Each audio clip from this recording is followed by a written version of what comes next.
Alright, so hello tennis guys and welcome to my channel. So our first match, or my first match in Austria for the team Die Wachauer against a team that is called Langenlois is over. We have played on Sunday.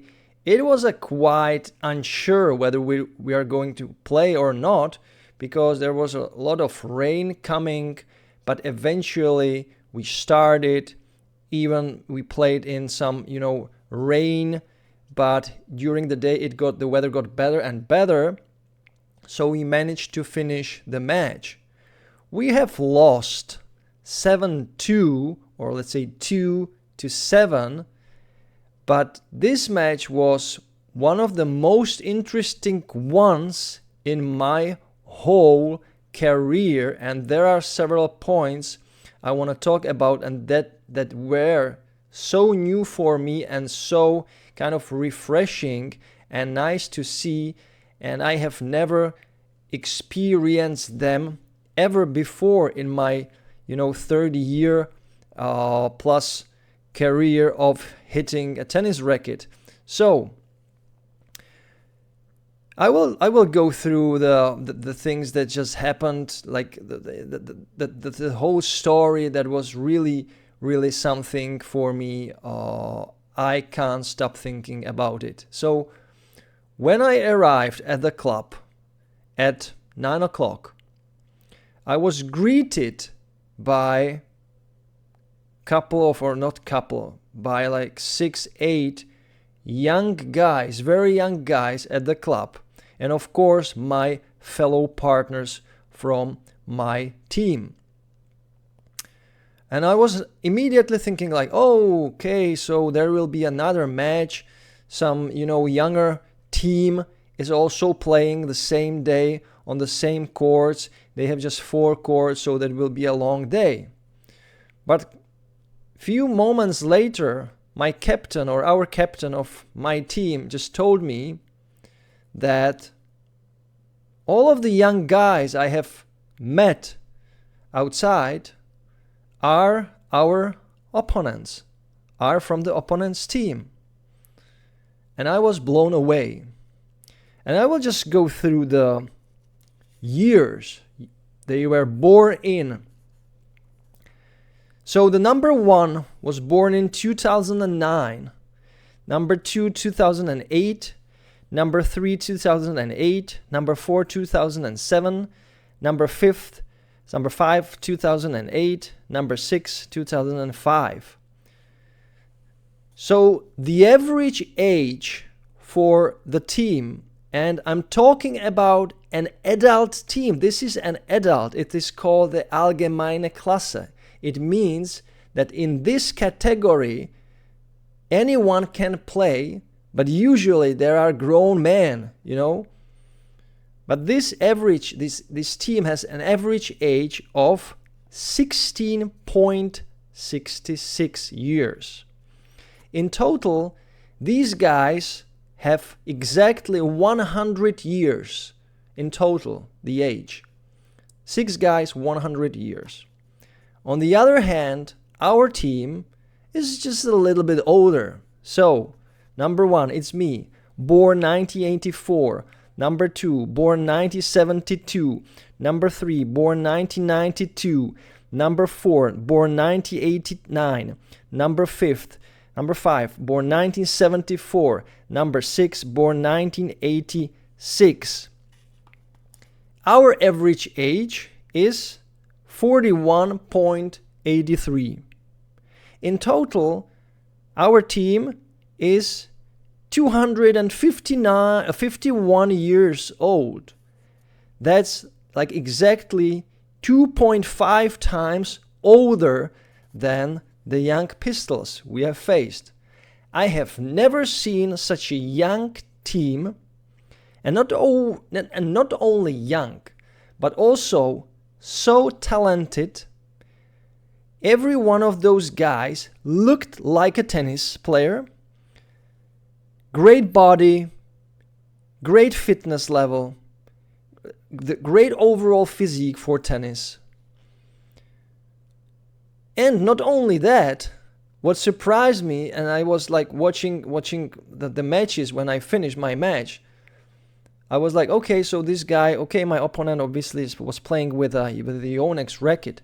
Then I watched the number 2. Oh, he's also playing with the Yonex racket.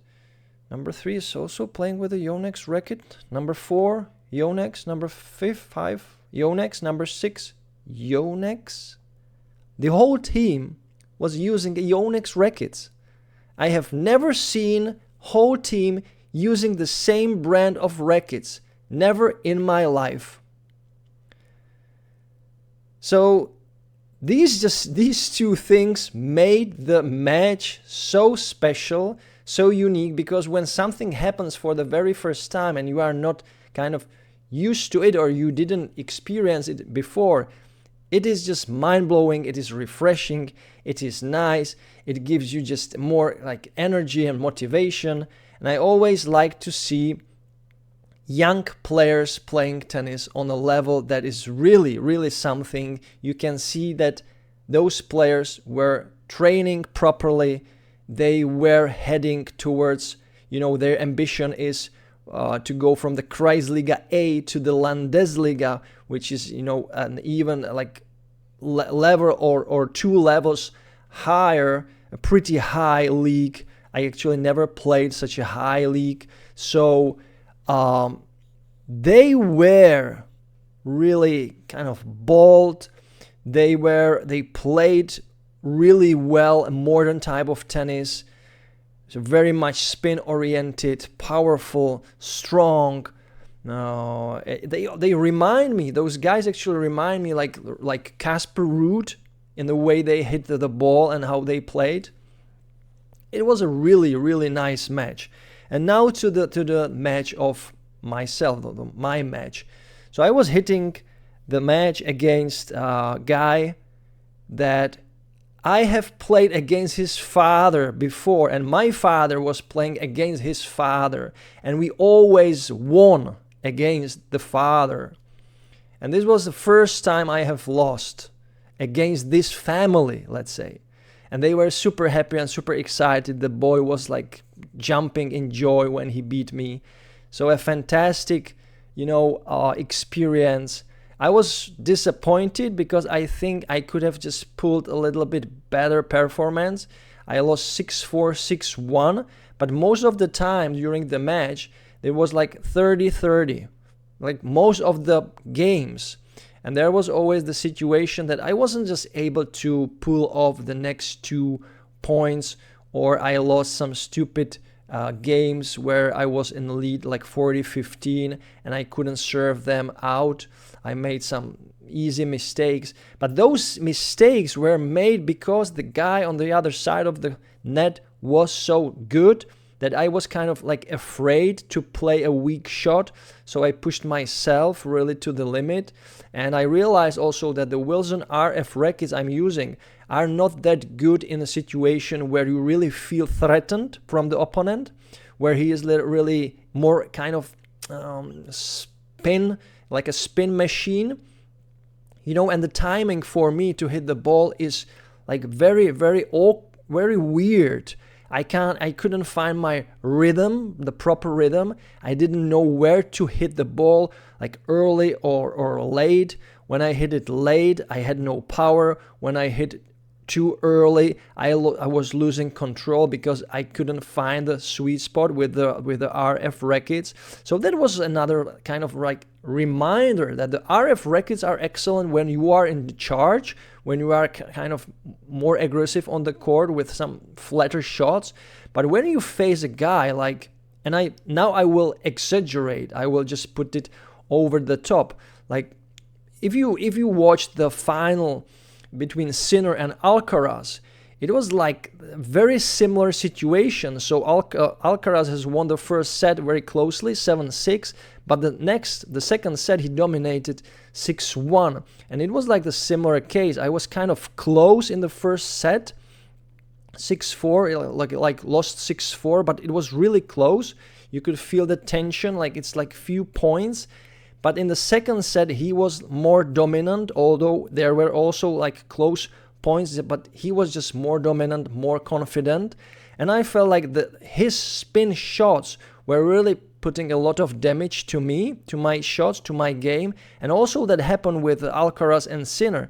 You know, usually Sinner is the one who is dominant, who stays on the baseline and hits like fast shots. But when you have someone like Alcaraz, and in this case it was like my opponent, let's say, playing with more spin, the spin makes the ball jump so aggressive and in a different angle, more high, not like towards you, but more high. And it is really not that easy to find the contact point and to hit the ball back flat or to accelerate it back. You just need to step back and hit a spin ball as well. Or you must be a Roger Federer who has like the perfect hitting point and to really kill the ball right after it jumps and it bounces. But that was not the case with me, and either it wasn't the case with Sinner. Sinner was like stepping backwards too much, and he lost the contact with the baseline, and then he kind of, you know, he was in defense, let's say, and he couldn't like play his aggressive shots. And it was exactly the case also with my game. So we have lost 7-2 in total, but there were really interesting matches. We have won then the doubles against the number 1 and number 2.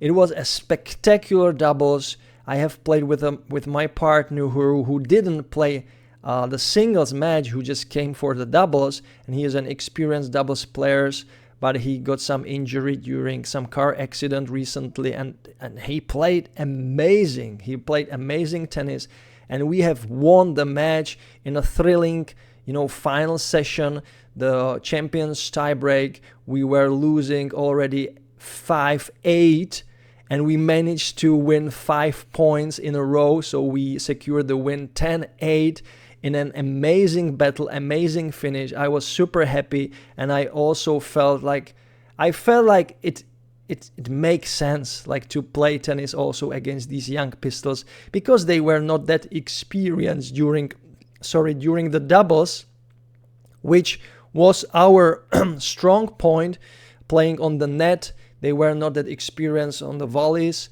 so they just made some easy mistakes on the crucial also moments during the match, which obviously helped us to gain more confidence. But it was close. It was so close. And then there was our third doubles. They won 14-12 in a match tiebreak, in the super tiebreak. And then there was also a quite good second doubles. They have lost 5-7, 1-6 or 7-5, 6-1, but they were in the lead in the first set like 5-1 or 5-2, and they lost the set. So it was really possible to win all of the 3 doubles. And also in the singles, our number 2 fought really hard against the young boy. So our number 2 is our captain, 53 years old, and he fought against the 16-year-old guy and lost 6-3 in the third set.